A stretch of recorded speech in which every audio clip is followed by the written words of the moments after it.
Fundamentals of Nursing Season 10. There's four major electrolytes. First is sodium, which is salt. It is a major electrolyte of the brain. Normal level is 135 to 145 mg per dl. Problem: if less than 135, it's called hyponatremia. If more than 145, it's called hypernatremia. Side note: sodium and potassium are inversely proportional, meaning by that decrease in potassium will result to increase in sodium. Increased potassium will result to decrease in sodium. Complication of sodium electrolyte imbalance for hyponatremia and hypernatremia is neurologic manifestation. Neurologic manifestations will lead to altered level of consciousness that result to seizure. Seizure will therefore bring about increase in intracranial pressure. Increase in intracranial pressure has two outcomes: respiratory depression and coma. When not managed, it can lead to death. Other manifestations of hypernatremia and hyponatremia. For hypernatremia, signs and symptoms is congestion, fluid volume excess, and hypertension. Management for hypernatremia is hypotonic solution. NCLEX answer is D5, water. For hyponatremia, signs and symptoms is hypotension or orthostatic hypotension. Management for hyponatremia, drug of choice is tolvaptan. The second major electrolyte is potassium. It is a major electrolyte of the heart and muscle. Normal level is 3.5 to 5.1. The problem is if there is decrease or less than 3.5, it is called hypokalemia. If more than 5.1, it is called hyperkalemia. Complication of potassium imbalance is for hyperkalemia and hypokalemia is potassium electrolyte imbalance is cardiac anomaly. And muscle weakness, also gastrointestinal problem. For cardiac anomaly, it can lead to cardiac dysrhythmia. Cardiac dysrhythmia may be hypokalemia or hyperkalemia. For hypokalemia, decrease prominent U wave in ECG, and for hyperkalemia, tall peak T wave in the ECG. Both can lead to myocardial infarction, otherwise known as heart attack. It can lead to MI that is not managed, will lead to ventricular tachycardia, and ventricular tachycardia will lead to ventricular fibrillation that therefore can lead to asystole. Management for hypokalemia, we have first is diet. The diet is to eat food rich in potassium.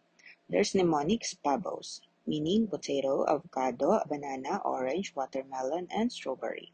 Other food rich in potassium is also apricot, raisins, cantaloupe, and sweet potato. NCLEX's favorite answer is apple cider vinegar.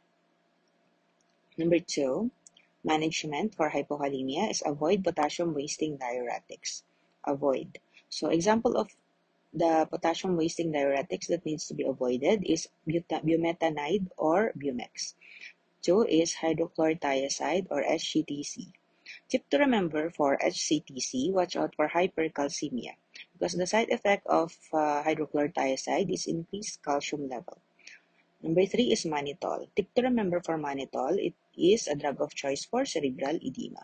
Number 4 is furosemide Lasix. Tip to remember for Lasix is the duration of effectiveness is 6 hours. Remember, Lasix lasts 6 hours. The adverse effect of Lasix is ototoxicity. Signs and symptoms of ototoxicity is tinnitus or ringing of the ears. Management for ototoxicity is to administer a step which mnemonics is BOND. Before breakfast, 1 full glass of water, neutral position, upright, high Fowler's position, and then document. The last one is avoid cardiac glycoside. Example of cardiac glycoside is digoxin. Tip to remember, side effect of digoxin, it lowers potassium level. That may lead to hypokalemia. Management, hold and report to healthcare provider. Normal level of digoxin is 0.5 to 2 nanogram per ml. Toxic effect or adverse effect of digoxin is visual disturbances. The mnemonics is VANDA, which is visual disturbances, anorexia, nausea and vomiting, diarrhea, abdominal cramping, or abdominal pain. The management for toxic effect or adverse effect of digoxin is hold and report to HCP. Management for hyperkalemia has 4 steps. First, give calcium gluconate. The rationale is to treat cardiac anomaly or dysrhythmia. Number 2, give GI solution. GI solution stand for glucose and insulin solution. This is composed of the 50-50 and regular insulin. Regular insulin is to facilitate potassium to get inside the cell. As it is, the insulin is the key of our cells. Side effect of the regular insulin is hypoglycemia, while the 50-50 is hypertonic solution that contains concentrated glucose. The rationale is to prevent the hypoglycemia associated with the administration of regular insulin. Third is give sodium polystyrene sulfonate or kayaksilate. Mode of action is to inhibit absorption of potassium in the intestines. Watch out for abdominal pain as it may indicate intestinal necrosis. Common route for kayaksilate is rectal. Number 4 is give potassium-wasting diuretics. Examples are Lasix furosemide, HCTC or hydrochlorothiazide, Bumex, bumetanide, and mannitol. The third major electrolytes of the bones, heart, and muscle is calcium. Normal level of calcium is 8.5 to 10.1 mg per dl. If less than 8.5, it is called hypocalcemia. If more than 10.1, it is called hypercalcemia. Side notes, calcium and phosphorus are inversely proportional. Increased calcium will result to decrease in phosphorus, and decreased calcium will result to increase in phosphorus. Complication of calcium electrolyte imbalance. This is because decreased calcium level in the blood will result to smooth muscle jerking, which is also called tetany. So tetany can lead into 3 signs and symptoms. First, if tetany will go to zygomaticus muscles, it's called Chvostek sign. If tetany can go to brachial muscle, it is called Trousseau sign or carpopedal spasm. If the tetany will go to larynx, it is called laryngospasm. Signs and symptoms are stridor, or high-pitched creaking sound or noisy breathing. The management of hypocalcemia is give calcium gluconate. Also to prepare tracheostomy set at bedside. Side notes, calcium metabolism is done by calcitonin. Calcitonin function is to pull the calcium from blood to bone, while parathyroid hormone, the function is to pull calcium from bone to blood. So also, kidney don't like high level of calcium in the blood, so it will increase kidney filtration rate that therefore result to polyuria, and polyuria can lead to fluid volume deficit and therefore dehydration. So for pathophysiology of hypercalcemia, there will be a increase in PTH or parathyroid hormone. So increase in PTH will result to 2 outcomes. First, increase in PTH will result to increased calcium level in the blood because, as we said, parathyroid hormone pulls calcium from bone to blood. So there will be an increase in calcium level in the blood that will result to increased accumulation of calcium in the kidney. That will result to renal calculi. Renal calculi symptoms is severe pain. And then because the kidney doesn't like calcium, it will result to increased kidney filtration rate. That will result to polyuria, and polyuria will result to fluid volume deficit and therefore dehydration and shock. The other outcome of increased PTH will result to decreased calcium level in the bone. Decreased calcium level in the bone because, as we said, the PTH is function is pulls calcium from bone to blood, so there will be decreased calcium level in the bone that will have a 2 outcome. First is softening of the bone, which is called osteomalacia, and then osteoporosis. Both will result to fracture. So management for hypercalcemia, drug of choice is morphine for the pain of renal calculi. And then give IV fluids, isotonic. Also assist in activity of daily living. Medication of choice for hypercalcemia is calcitonin. For magnesium, magnesium is the major electrolytes of heart and muscle and bone. It is a fourth. Normal level is 1.5 to 2.5 max per dl. Problem, if there is a decrease or less than 1.5, it is called hypomagnesemia. If more than 2.5, it is called hypermagnesemia. Complication of magnesium electrolyte imbalance. If hypomagnesemia, pathophysiology, if there is a decreased level of magnesium in the blood, it will cause an altered cardiac rhythm. Altered cardiac rhythm will show as polymorphic ventricular tachycardia and ECG, or PVT, also called as torsades de Pontes. Management for hypomagnesemia is to give magnesium sulfate. Also take note that the antidote for magnesium sulfate is calcium gluconate. Hypomagnesemia. Let's go to hypermagnesemia. Hypermagnesemia characterized by so-called drop syndrome. Everything will drop. Mnemonics drop is decrease in deep tendon reflex, decrease in respiratory rate, decrease in urine, which is called oliguria, and decreased blood pressure. Management for hypermagnesemia is calcium gluconate and mechanical ventilator. IV fluids. It is for rehydration. It plays important role in the body. It is a source of fluid in the cell and facilitates cellular movement. Types of IV fluids or tonicity of the IV fluids are isotonic. So isotonic promotes cell rehydration by giving the exact amount of fluid needed in the body. Good for dehydrated client and client victims of burn, emergency fluid, and first IV fluid of choice. It's also called first tonic. Avoid patient with fluid volume excess. All fluid that have P or plain or 0.9% normal saline is isotonic. Number 2 is hypotonic solution. It promotes cell rehydration by giving excess amount of fluid. It makes the cell swell and good for dehydration and patients victims of burn. Second is IV fluid, second IV fluid of choice. Example of this, all fluid that have less than 0.9%, example 0.33% sodium chloride, 0.45% sodium chloride, and 0.18% sodium chloride. Third is hypertonic. Hypertonic contains glucose in the form of dextrose. Dextrose or glucose has diuretic effect. It is good for patient with congestion, edema, and patient with fluid volume excess. All fluid that have D and human albumin injection. Complications of IV fluids are fluid volume excess and fluid volume deficit. Fluid volume excess is an excessive amount of water due to disease condition. Example of this is endocrine problem, SIAD, or syndrome of inappropriate antidiuretic hormone. Cushing disease, cerebral edema, congestive heart failure, general edema, which is due to kidney problem. Common manifestations of fluid volume excess are distended neck vein, difficulty of breathing, weight gain, and crackles. For pedia, bulging fontanelles, and periorbital edema. Abnormal laboratory result. For the fluid volume excess, there will be a increased CVP level. Normal CVP level is 2 to 8 mmHg if in water and 8 to 15 mmHg if not in water.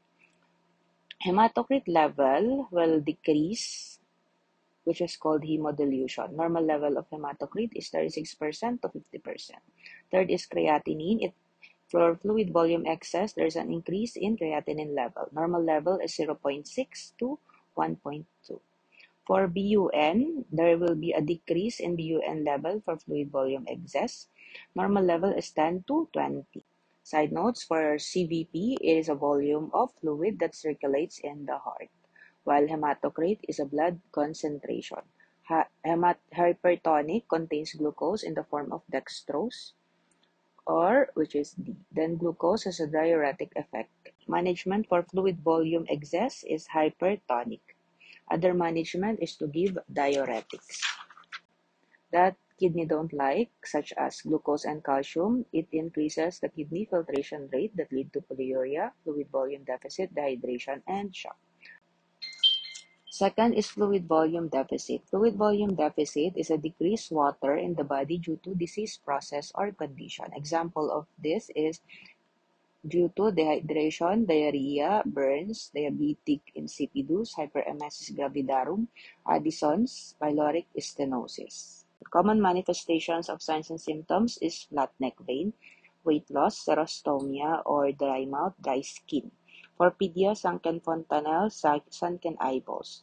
Abnormal laboratory result for fluid volume deficit is decreased CBP, increase in hematocrit, which is called hemoconcentration, and creatinine is increased. BUN is also increased. Management for fluid volume deficit is isotonic and hypotonic. Side notes, creatinine can be an indicator of kidney damage. Due to decreased fluid volume, it results to decreased blood volume that leads to decreased RBC level that result to decreased hemoglobin level. As RBC has a capacity of hemoglobin and hemoglobin has an auto capacity, so it will decrease, and decreased auto delivery will result to decreased tissue perfusion and acute kidney injury that therefore increases creatinine. Common diet in NCLEX. First is balanced diet. It is also called my plate diet. It is consists of protein, carbohydrates, fats, and calories. It is for patient who is diabetic mellitus, hypertensive clients, stroke, and obese. Second is kosher diet. Kosher diet is common diet in Judaism religion. It is a no combination of meat and dairies for every meal. The third is celiac disease diet. It is to avoid food that contains gluten. Examples of food that have gluten: mnemonics is bro, barley, rye, oat, and wheat. Common in pedia and found in cereals and pastries. Take note that celiac diet, if accidental ingestion of food rich in gluten, can lead to steatorrhea, which is severe vomiting and explosive diarrhea. This can lead to dehydration, fluid volume deficit, and shock. The fourth common diet in NLEX is tyramine-free diet. Tyramine is an enzyme that affects the liver metabolism. Example of this is rich in tyramine to avoid is beer, chocolate, overripe fruits, organ meats, and cottage cheese. Tip to remember is to avoid eating tyramine-rich food if taking antidepressant medication such as MAOI or monoamine oxidase inhibitor. Medication administration. IV therapy. Use of vein as the preferred site to administer medication. Tip to remember, site is metacarpal site. If two medication will be given in one vein, check drug compatibility. Complication has a mnemonic of pi. Phlebitis, which is characterized by warm to touch. Infiltration, it is cool to touch. Extravasation, it is severe pain. Tip to remember for extravasation, it causes vesicant. It is caused by a vesicant drug, which is a second-degree burn. Management for phlebitis, infiltration, and extravasation. Mnemonics is send, stop the infusion, elevate the arm, and notify the HCP. Number 2 for medication administration is injection. First in the injection is intramuscular. The site is deltoid for 6-year-old and above, and then gluteal for 1 to 3 years old, and then vastus lateralis for 0 to 12 months. The needle size is gauge 18 to gauge 20. The length is 1 inch to 1.5 inch. The angle is 90 degrees, and the indication is for the vaccine. It is a intramuscular injection. The second is intradermal. The site is inner forearm. The needle size is gauge 22 to gauge 26. Length is 1/4 to half an inch. The angle is 0 to 30 degrees. Indication is for Mantoux test or PPD. This is a medication used for this is for medication that is needed for skin testing. After the intradermal is subcutaneous. Subcutaneous, the site is the lower abdomen. The angle is 90 degrees, while for posterior arm, the angle is 45 degrees. Needle size is gauge 22 to gauge 26. Length is 5/8 inch. Indication is for insulin treatment, heparin, and epoetin medication. Then, for NGT medication, tips to remember, crush each meds separately. Liquid form is the best choice. Instill 30 cc of water before and after medication administration. Use distilled water. No to medication with release, such as capsule. Intranasal medication administration. Tip to remember, do not point the tip of the spray directly to the nostrils as it can damage the nasal septum. For eye drops administration steps, there are 7 steps. First is place client in a sitting position. Second, instruct the client to hyperextend the neck. Third is pull the client lower conjunctiva. Fourth, put the dominant hand in the client forehead while holding the dropper. 5, instill the prescribed drops. 6, close both eyes for less than 1 minute. And then 7, lastly, occlude the nasolacrimal duct. Rationale is to prevent systemic circulation. For administration of ear medication or otic drops, age is very important. If 3 years old and above, first pull pinna back and then second is pull pinna up. If 3 years old and below, first pull pinna back and then second pull pinna down. For patch medications, examples are NDG patch, NTG patch or nitroglycerin patch, nicotine patch, and fentanyl patch. Tips to remember, the site is upper arm and chest. For chest, if hairy, just clip. Second, patch on and patch off. Patch on for 16 hours and then patch off 8 hours during bedtime. Third is during disposal. Fold the patch inwards before disposal. For administration of ampule, common medication in ampule is Ecnil, pain medication, amikacin, gentamicin, clindamycin, antiemetic. Note, break the neck of the ampule away from the body. Second, always use the filter needle during aspiration. During disposal, dispose the glass shards to the sharp container. Metered dose inhaler. Indication is for asthma. There are 7 steps. First, shake the canister and remove the cap. 2, exhale away from the canister. 3, place the canister at least 1 to 2 inches away from the mouth. 4, press the canister in accordance with inhalation. 5, hold the breath for 10 seconds. 6, repeat 1 puff per minute. 7, rinse the mouth. Lastly, for oral medication for infant, position back upright. Use of dropper, and then put the meds on the inside cheek of the infant.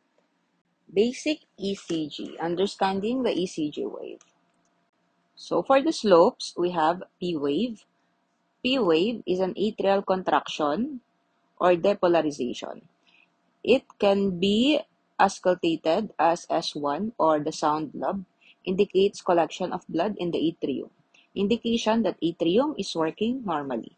While the QRS complex is a ventricular contraction, it can be auscultated as S2 or sound as dub. It indicates delivery of blood from ventricles and an indication that ventricles is working normally. Lastly, for the slopes is the T wave. It represents the end of contraction. It is proof of filling up and delivery of blood. Conclusion that atrium and ventricles are working normally.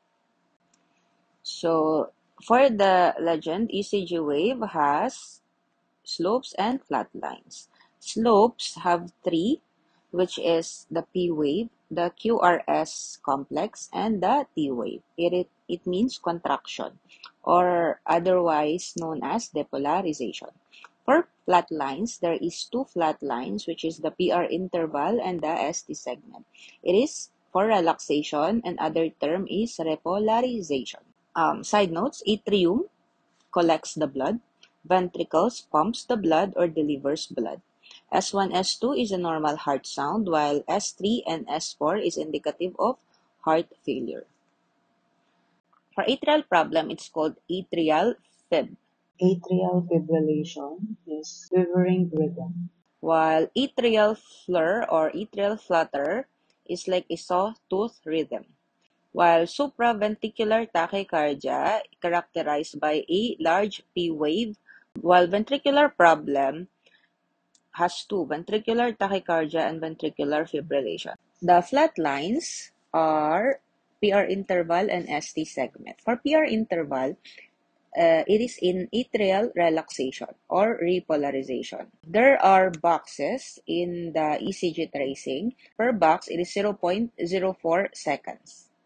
So the normal 3 to 5 minibox should be 0.12 to 0.20 seconds during the interval.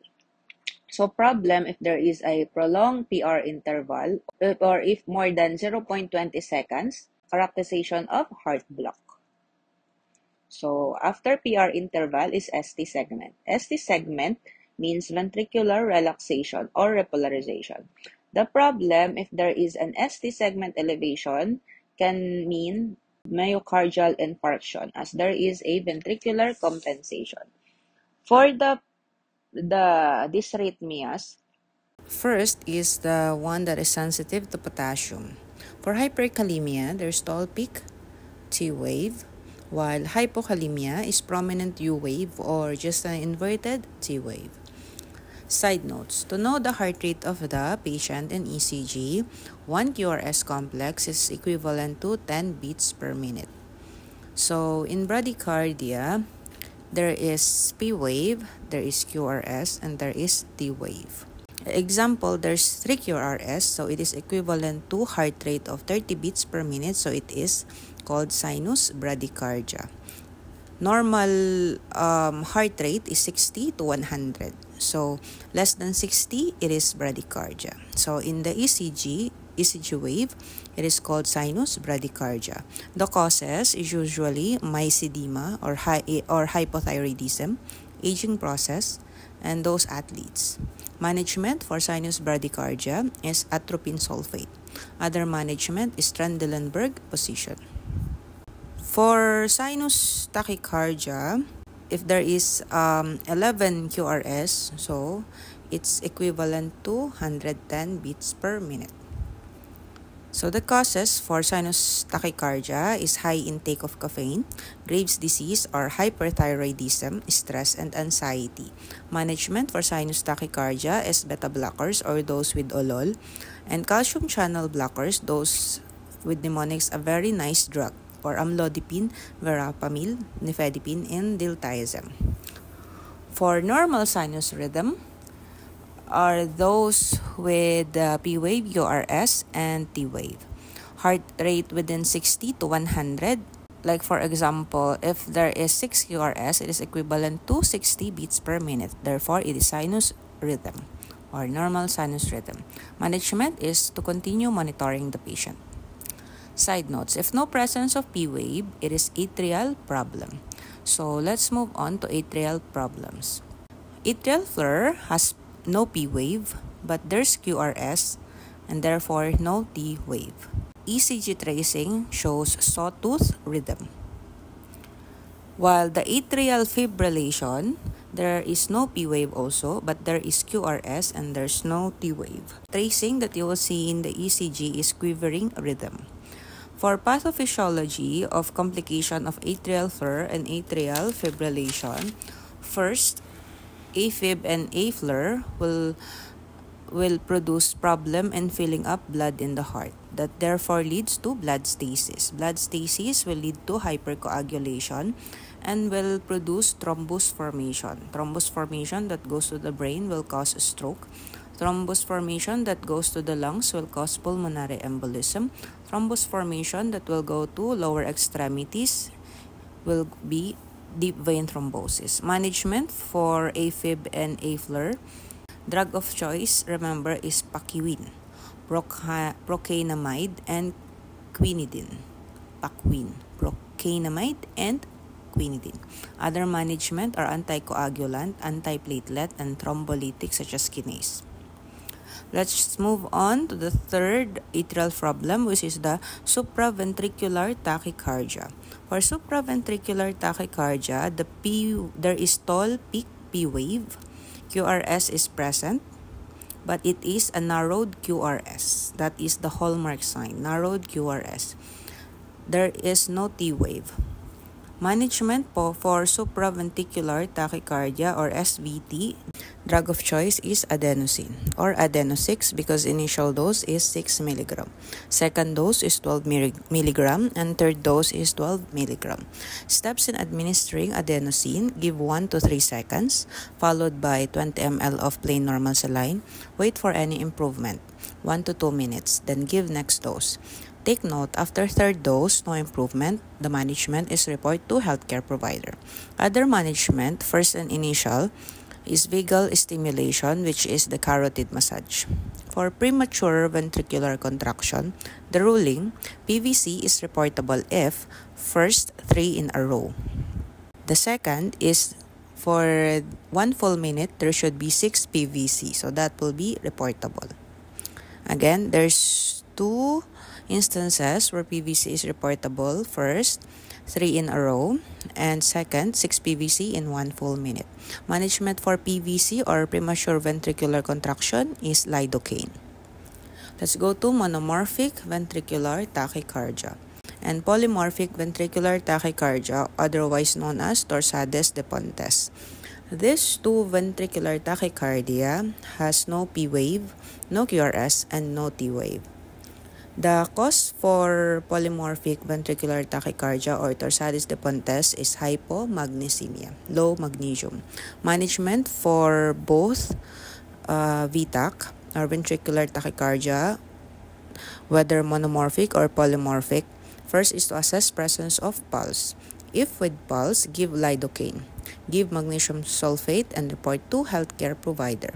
If without pulse, there's mnemonic SIDEA, C for call code, then initiate CPR, and then do defibrillation, and then give epinephrine and amiodarone. For ventricular fibrillation, in ECG tracing, you can see a chaotic rhythm. It's the same with polymorphic ventricular, only that polymorphic ventricular tachycardia or torsades de Pontes tracing, it's big but also chaotic. But in the ventricular fibrillation, mostly about the fibrillation, it is very small. So it's chaotic, but it's really very small tracings. So also there's no P wave, no QRS, and no T wave. Management for this is the mnemonic SIDEA, which is call code, initiate CPR, defib, epinephrine, and amiodarone. Let's proceed to heart block. Heart block has a ruling of equal, more than, and reset. So heart block is caused by prolonged PR interval, which is more than 0.20 seconds PR interval. Normal PR interval is 0.12 seconds to 0.20 seconds. That is equivalent to 3 to 5 miniboxes. So for 1 minibox, there is 0.04 seconds. First degree heart block is if the P wave and QRS are equal. So meaning there is, for example, there's 2 P wave and there's 2 QRS. That is first degree heart block, regardless of how many boxes. So there should be the equal number of P wave and QRS in the tracing. For the second degree heart block, P wave is more than QRS complex.